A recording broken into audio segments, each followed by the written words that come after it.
What's going on, y'all? We in the chair with some barbershop talk.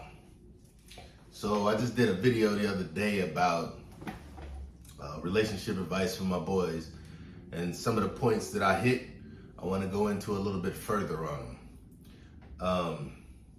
What was one of the points that I made?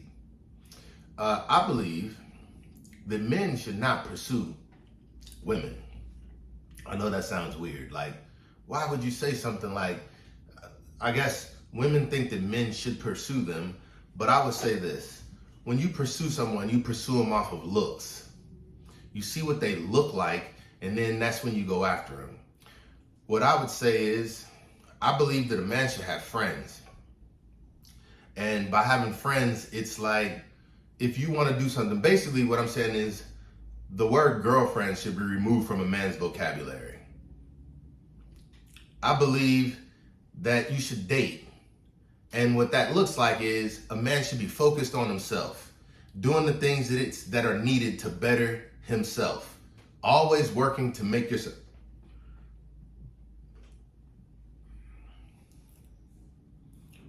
You should always be working to improve on yourself. If you constantly improve yourself, then you will get the respect of those around you. Once you have the respect of those around you, you will have people who show interest in you. Once you find out who shows interest in you, then you will have the ability to know who's really there for you and who's not. So what that looks like to me is you start dating, but you date as if basically you want to go for a motorcycle ride. You call someone and ask them, or text them, or whatever is popular amongst the people today. I know you probably snapping people. But you contact them, and basically, who returns or responds to your messages? Who pays attention to you when you reach out to them? If you want to go do something and you have a friend that you prefer to go out with, but they never have time to go out with you, then that is probably a person who does not have any interest in you. Like, guys try and make it, or I don't know what it is, but relationships try and make it boyfriend, girlfriend, and then you realize you don't have anything in common. I'm saying if you do it the way that I'm saying, then you'll find out who you have something in common with. Basically, you call someone up, I want to go, last week it was to the movies. This week it's for a motorcycle ride. Well, if you had 5 different friends and you called each one of them up, and this one is never available, but these 4, they're available sometimes, well, who shows up for you the most?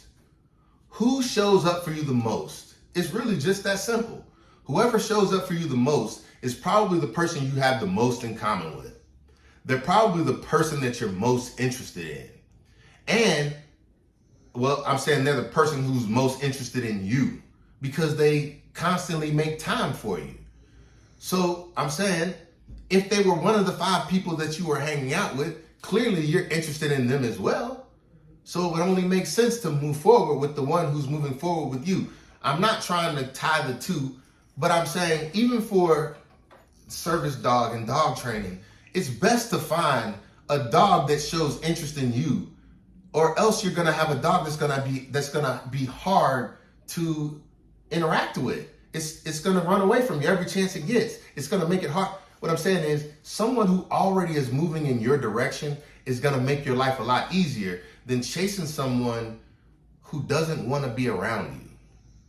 You have to, I guess what I'm saying is, let it happen instead of forcing it to happen. You have to find someone who wants to be around you and wants to do the things that you wanna do. And then they will be kind of lightweight pursuing in the fact of they're always there for you to do something with. And when you find someone who is there for you, they will stick through pretty much anything, no matter what. It's the person who you pursue and they see something that they like about you, but they don't see the rest of you. Then that's the person who's going to be gone tomorrow. Like if they like what you wear, well, when you're not wearing that anymore, if they like how much money you have, well, if you don't have that money anymore, do they stay around? And I'm saying the person who showed up for you the most when you called them to do something, that would be the person who is going to be most likely to stick through anything. Like, they'll stick through. Let them show interest in you instead of showing so much interest in them. Don't pursue. Don't pursue. I'm saying date.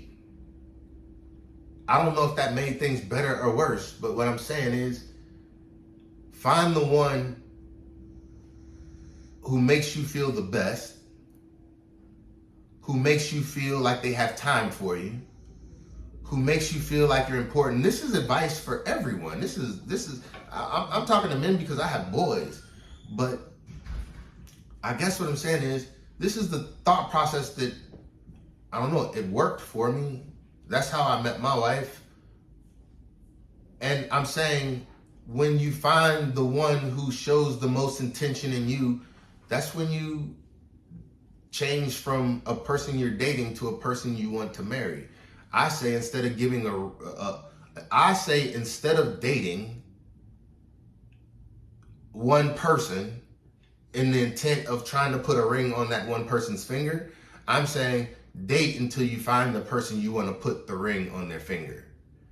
I'm not saying run through people. I guess what I'm saying is, I know that this will be heard bad on all sides. What I'm saying is, the number one thing that everyone, not just a man, but everyone should do is be honest with everyone that you interact with.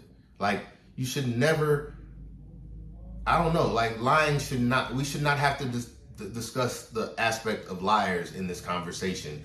I'm saying the number one reason for all of this is so you can be the person you are. And if you're a liar, that's just the person you are. But if you're a good person, this will work, because I'm saying if you treat everyone good, your best, then it's complicated. I'm saying keep the amount of anxiety off of you. And the way to keep anxiety off of you is make sure you land in a space where you always feel comfortable to be you. That's where you want to be. And if you're chasing someone and you're not getting attention, or you're dating someone and it's pressure, it's because you might feel like you're in a situation where you can't be you.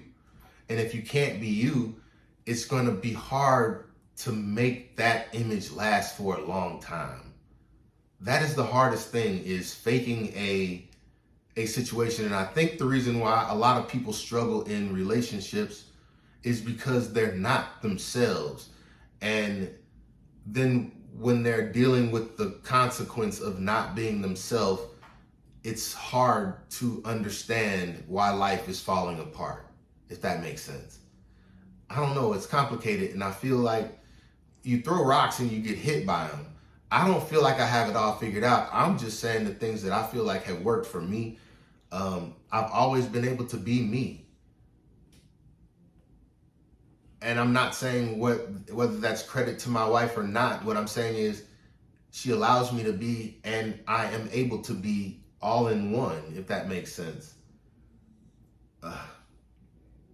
It's complicated, but that is what life is. It's complicated. And so therefore I give advice to try to decomplicate things as much as possible. Don't let people sway your decisions. Don't deal with situations that you feel are too good to be true. Look, this manosphere talk, and the reason why I talk like this is because I walk in on my kids listening to YouTube videos, and they have someone telling them horrible advice about how to treat a woman or a lady. It's like, look, it's not acceptable. I was just listening to this on the Breakfast Club today, me and my wife. It's not acceptable for high numbers on anybody's part when it comes to relationships. Like the world is going to foolishness. Just think, what you've never had, you never look for. If you've never tasted a food, you don't know what you're missing. And if you taste a lot of food, it's hard to go back to just eating a minimalist diet. That's a proven fact. I don't think like these conversations, and I guess what scares me is I feel like if I don't speak, then my kids fall victim to whatever comes from not just the streets around me, but now it's people putting out points of view that are like not making men and women become more friends. It's like they're putting out information to make men and women become more enemies. And that is not bettering the household either. There should not be a tyrant. It should be a place where you can feel no anxiety and no stress.